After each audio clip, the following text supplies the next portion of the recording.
Dai,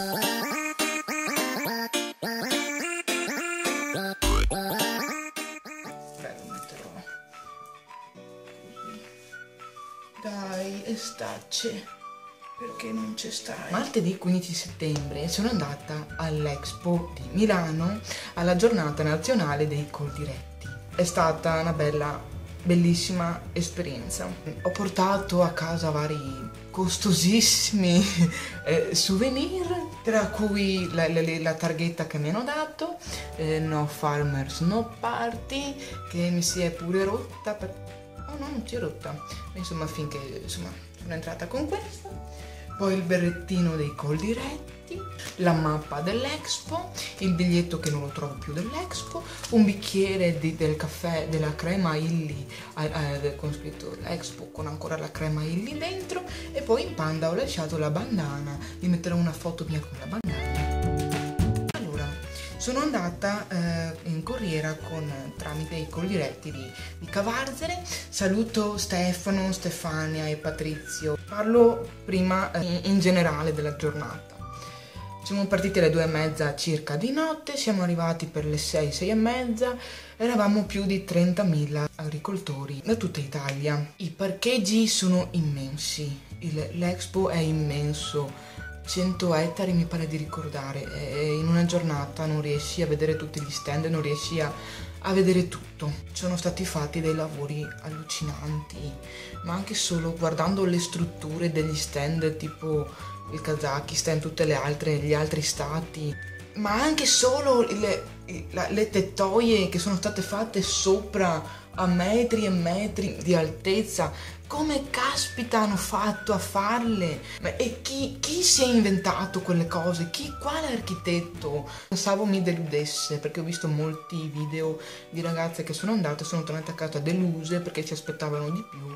Io vi ripeto, non ho visto molti stand perché non avevo voglia di fare la fila o altro.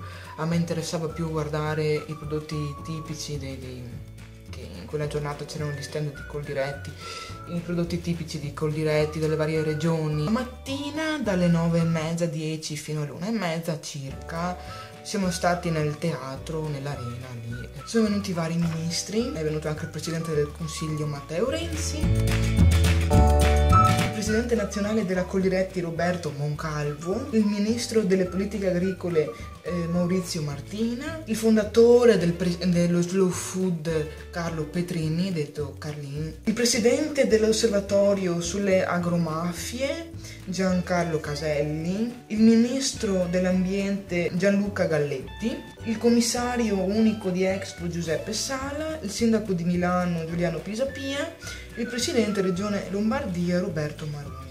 Renzi annuncia che dal 1 gennaio 2016, chissà, non si pagheranno più l'IMU e l'IRAP agricole, senza aggravi sui comuni e i loro servizi. Hanno detto anche molti numeri positivi: 1,6 milioni di aziende agricole in Italia, 250 miliardi di fatturato all'anno, il 15% di prodotto interno lordo nazionale, 272 prodotti DOP, denominazione origine protetta, e IGP, 4.886 specialità regionali da tutelare. E poi c'è stato un messaggio dal Presidente della Repubblica Sergio Mattarella. Carlo Petrini ha fondato l'associazione Slow Food il 9 dicembre 1989 ed è in prima linea un attivista del movimento contro l'OGM. Ha fatto un discorso, sinceramente è stato l'unico discorso che ho applaudito. È un grande. Poche parole il succo del discorso: comunque per vincere questa crisi l'uomo ritornerà alla terra, ritornerà all'agricoltura. E questo qua era un mega riassunto della mia esperienza all'Expo. Sono stata contentissima. Un saluto a tutti e No Farmers No Party, viva i Coldiretti, viva gli agricoltori!